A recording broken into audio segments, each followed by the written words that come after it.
Thank you very much. That was an enthusiastic speech. Wonderful.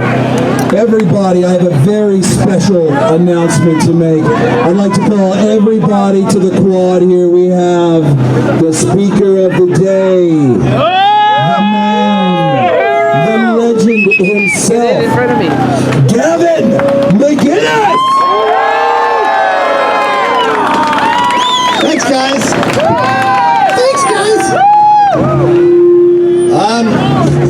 All right, so how did we get here? We got here because Ann Coulter's speech was canceled. Berkeley said, you can't have this speech. Young Americans for Freedom acquiesced and said, all right, we're not doing it. And I think there was a little bit of animosity towards Ann, where they said, you pussied out. What are you, a chick? What are you, a 50-year-old woman, or however old she is? 57. 57? And I thought, if I write 10 bestsellers out of the 12 books I've written, I want to be picked up in a limousine, taken to a podium that's made of teak, do my talk, and then be whisked away on a first-class flight. That's what happens when you write that many books. But anyway,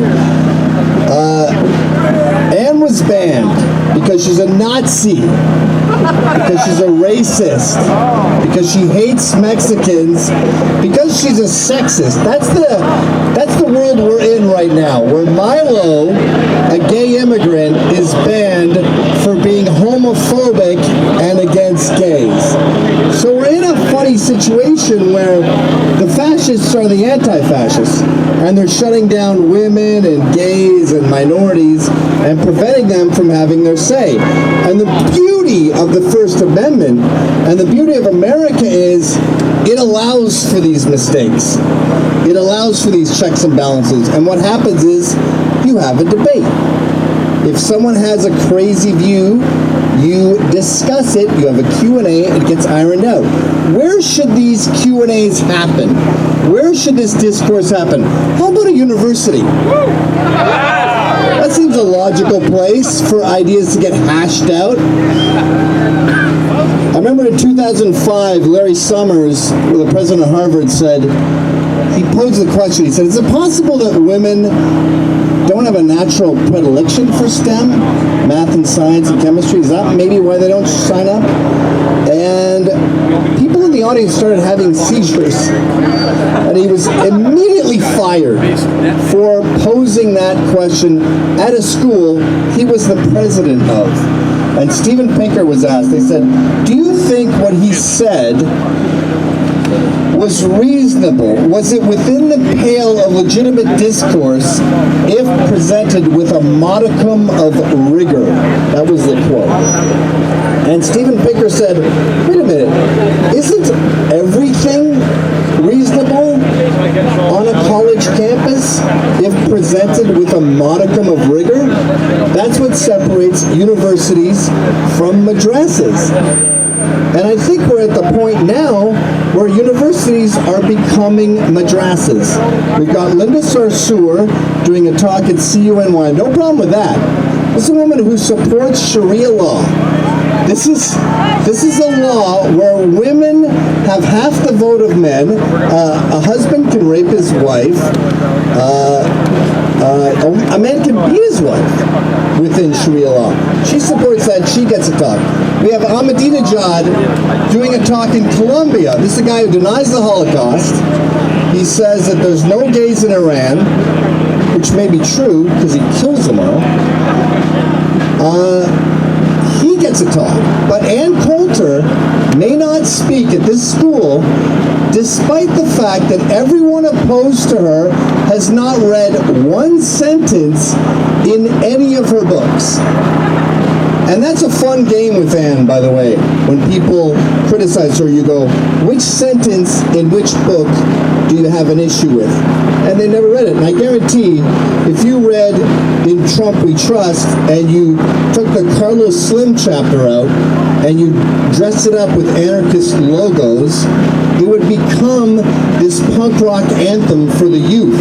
Because she is one of the most inspiring pro-Western, pro-freedom writers in America today. She doesn't like the government. She doesn't like the New York Times. She doesn't like the billionaires. She is an American hero.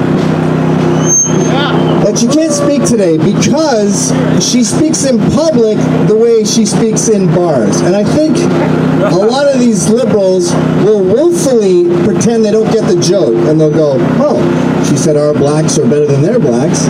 She must think we have black slaves. No.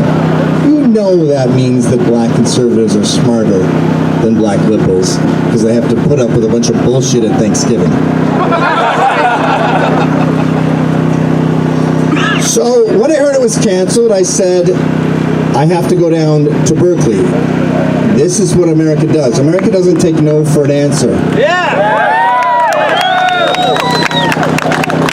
America is like an entrepreneur or a grunt in the military or a woman giving birth. Sometimes something that you're doing sucks and you go, I'm out. I can't do this anymore. It has to happen. The baby's coming out.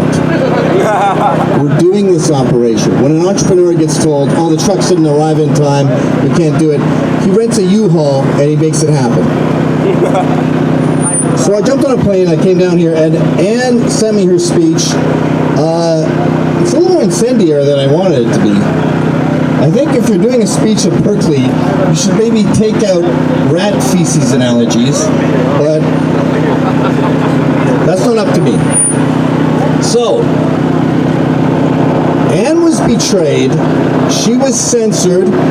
They put all the legal onus upon her. So if someone gets hurt tonight, it would have been on her head. Now it's on my head, and I'm happily take this on my head. I don't happily fight, by the way. This is the other thing. I notice the media says, oh, this is Nazis versus anarchists. No. This is Trump supporters who like the president, which clearly at least half the country does. It's a lot of people. Versus lunatic neo-Marxists who want to shut them down. We will continue to promote free speech, to speak freely, no matter who is against us, because that's what America is about. The amendments are in order of importance, and although we love the Second Amendment, it's no First Amendment. The First Amendment tells you about the Second Amendment. Anyway, we're told we have to shut down soon, so I'll get down to Ann's remarkably controversial speech. But here it is. Are you ready? Yeah! Now she speaks with this weird Connecticut accent where she clenches her teeth as she talks. It's an affectation I won't mimic. We're told, as if it's good news, that immigrants use welfare only at 15% above native-born rate. It's like saying only 15% of the food has rat feces in it. We don't want any rat feces. The fact that any immigrants are on welfare proves we're not taking the right immigrants. By the way, I had a restaurant. Can I get some water? I had a restaurant for a while, and there was this Chinese woman with a bamboo pole who would come, and she'd rifle through our recycling, and she'd get 2 big giant bags of cans, and then put them on our bamboo pole. And I couldn't help but think, how'd you get here? I came in 1999. I brought about a dozen jobs. I spent about $10,000 through visas getting a green card. I'm looking at this Chinese lady who doesn't speak English with a bamboo pole and 30 pounds of cans, and I think, how'd you get here? And someone said, no, she's sponsored by her relatives. And I go, well, what are the relatives? Like, if your son brought your mom here and she's going through the garbage with giant bamboo poles of cans, you fucked up.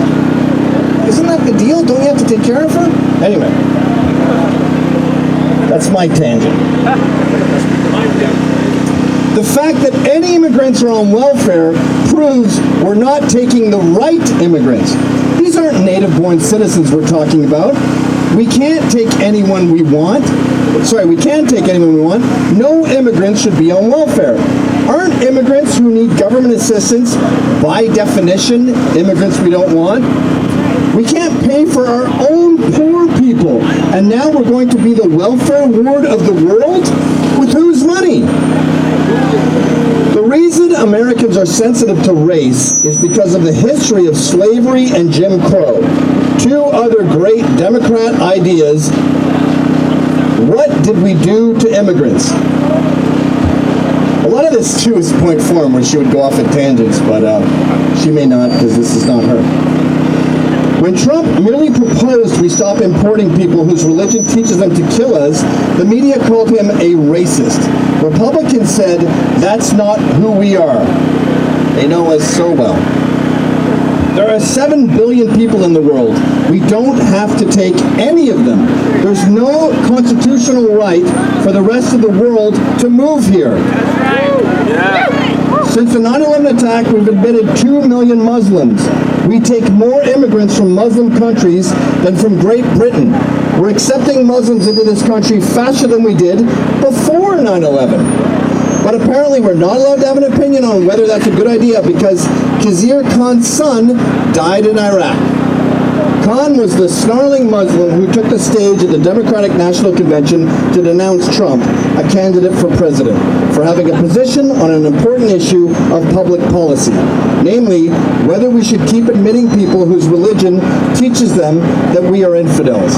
Khan's son was one of only 14 Muslims who died fighting for America in Iraq or Afghanistan, which is also the number of U.S. soldiers who have been killed by U.S. soldiers who are Muslim. I assume she's talking about Fort Hood there.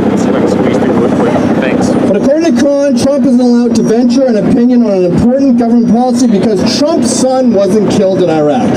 But if that's true, why not allow only military families to vote in presidential elections? Or any elections? Hey, where'd all the Democrats go? I don't think that's what they have in mind. If we have to honor Khan by letting in more Muslims, like the ones who killed his son in Iraq, what else do we have to do to honor this gold star dad? How about throwing gays off buildings? Do we have to honor Khan's son by putting women in burqas? Do we have to honor Khan by killing Jews? Instead of telling Trump to read the Constitution, Khan should have been waving a book of Sharia law and telling Americans to read it, since that's what we'll be living under if we keep up this mass importation of Sharia-supporting Muslims. Immigrants are showing up with a lot of needs and a lot of grievances. Why do we owe them? If you have grievances, go home and address the perpetrators. We owe you nothing. By my reckoning, they owe us.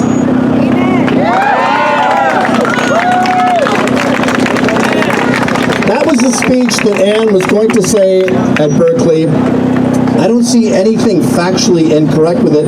And as an immigrant myself, I gotta say, I'm kind of shocked to get here and see the number of ingrates, both within my fellow immigrant community and within the American citizen community.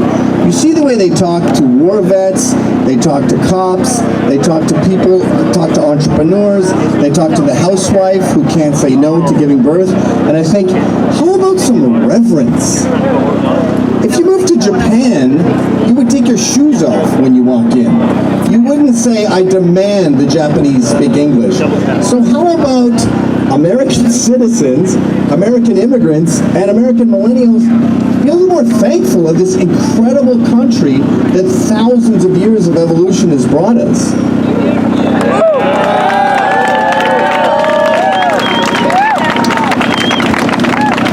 You know, when they say God bless America, atheists laugh like God is up there randomly choosing a country. But I think God has blessed America. It's the country closest to natural man, natural humankind. It's the freest country in the world. And if you're the freest country in the world, you respect humanity more than any other country in the world. And how do we know about all this? Through free speech, through talking to each other, through having open discussions, through debate, through Q&As. The only way that corruption can foster is if we let the First Amendment go to the wayside and we let these assholes, these politicians and these pundits continue their lies. We're on the side of truth. Lies run sprints, the truth runs marathons, and we're in it for the long haul here, guys. So we are going to make these speeches happen no matter what anyone else does, because America was based on freedom, and that is why it is the greatest country in the world. We can't be stopped, guys. Let's do this again.